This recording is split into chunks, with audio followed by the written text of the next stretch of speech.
A man behind the wheel in a deadly accident over the weekend is now charged. David Morrow faces a felony for his role in a wreck that killed his own mother.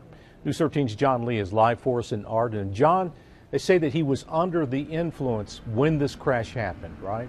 That's right. According to APD, under the influence of prescription drugs. I'm here at the corner of Old Shoals and Glen Bridge Road as they take a look at this huge section of this utility pole that is jutting out. As they take a look inside here, you can see this huge section that is damaged right here. Now, according to a witness, the wreckage of that vehicle basically made a V shape around this utility pole. He says the driver then got out and began pointing fingers and yelling at the other driver, knowing that his mother was dead.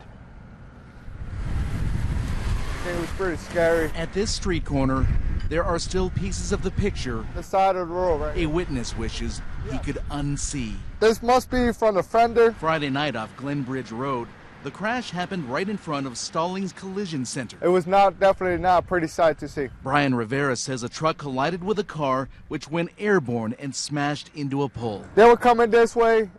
It hit them in the back tire. The APD says the driver of the Pontiac, David Morrow, was under the influence of prescription drugs.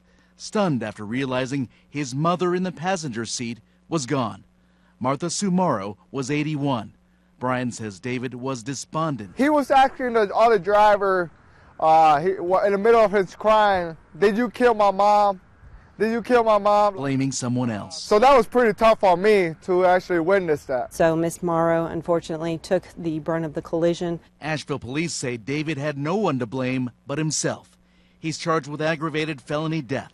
Sergeant Ann Fowler says he was driving with a license revoked after a past DWI. We were able to download what's called the black box inside the vehicle and show that there was no braking and he was at a constant speed through that intersection. Sue worked as a local Wal-Mart greeter for 13 years.